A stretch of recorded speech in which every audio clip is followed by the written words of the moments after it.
Hello guys, welcome back to my YouTube channel NS world. അപ്പോൾ എന്തൊക്കെയുണ്ട് എല്ലാവരും വിശേഷം? സുഖമല്ലേ? ഞാൻ ഇന്നൊരു റെസിപ്പി വ്ളോഗുമായിട്ടാണ് വന്നിരിക്കുന്നത്.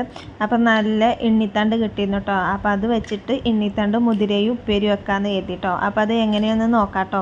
അപ്പോൾ ഞാൻ ഇവിടെ എണ്ണിത്തണ്ട് ഇങ്ങനെ ചെറുതായി കട്ട് ചെയ്തെടുത്തിട്ടുണ്ട് കേട്ടോ എല്ലാം. അപ്പം ഞാനിതുപോലെ ചെറുതായി കട്ട് ചെയ്തെടുത്തിട്ടുണ്ട് കേട്ടോ. ഇനി നമുക്ക് അതിലേക്കുള്ള മുതിര ഒന്ന് വറുത്തെടുക്കാൻ വേണ്ടി ഒന്ന് കഴുകിയെടുക്കാം കേട്ടോ. അപ്പോൾ ഞാൻ മുതിര എടുത്ത് ഒന്ന് നന്നായി കഴുകിയതിന് ശേഷം ഒന്ന് വറുത്തെടുക്കുകയാണ് കേട്ടോ. അപ്പോഴേക്കും നമ്മുടെ എണ്ണിത്തണ്ട് കുറച്ച് വെള്ളം ഒഴിച്ചിട്ടൊന്ന് ചുറ്റിച്ചെടുക്കാം കേട്ടോ.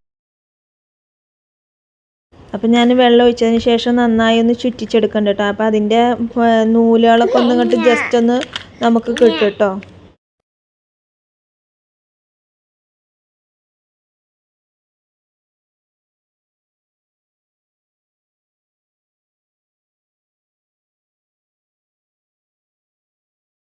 അപ്പോഴേക്കും നമ്മുടെ മുതിര നന്നായി വറുത്ത് വന്നിട്ടുണ്ടായിരുന്നു കേട്ടോ. ഒരു ബ്രൗൺ കളർ ആയിട്ടുണ്ടായിരുന്നു കേട്ടോ.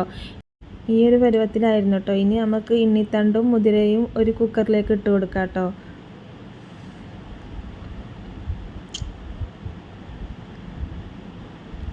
ഇനി നമുക്കിത് രണ്ടൊന്ന് മിക്സാക്കി എടുക്കാം കേട്ടോ. ഇനി അതിലേക്ക് പച്ചമുളക്, ഉപ്പ്, കുറച്ച് വെള്ളം ഒന്ന് ഒഴിച്ചതിന് ശേഷം ഒരു 3 വിസിലടുപ്പിക്കാം കേട്ടോ. ഇനി നമുക്കിതൊരു 3 വിസിൽ വന്നതിന് ശേഷം തുറന്ന് നോക്കാം കേട്ടോ. അപ്പോഴേക്കും നമ്മുടെ മുതിരയും എണ്ണിത്തണ്ട് നന്നായി വെന്ത് വന്നിട്ടുണ്ടായിരുന്നു കേട്ടോ. ഇനി നമുക്കിത് നന്നായി ഒന്ന് ഇളക്കി കൊടുക്കാം കേട്ടോ. അപ്പോൾ കുറച്ച് വെള്ളം ഉണ്ടായിരുന്നു, അപ്പോൾ അതൊക്കെ ഞാൻ ഒഴിച്ച് കളഞ്ഞിട്ടുണ്ട് കേട്ടോ. ഇനി നമുക്കൊരു പാൻ വെച്ചതിന് ശേഷം കുറച്ച് വെളിച്ചെണ്ണ ഒഴിച്ച് കൊടുക്കാം. അതിലേക്ക് ചെറുതായി കട്ട് ചെയ്ത് വെച്ച കൊച്ചുള്ളി ഇട്ട് കൊടുക്കാം.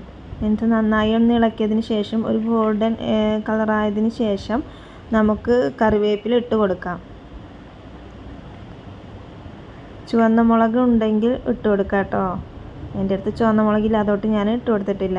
അതിന് ശേഷം നമുക്ക് വേവിച്ച് വെച്ച മുതിരയും എണ്ണിത്തണ്ടും ഇട്ട് കൊടുക്കാം കേട്ടോ. അപ്പോൾ നമ്മുടെ എണ്ണിത്തണ്ടും മുതിരയും ഉപ്പേരി ഇവിടെ റെഡി ആയിട്ടുണ്ട് കേട്ടോ.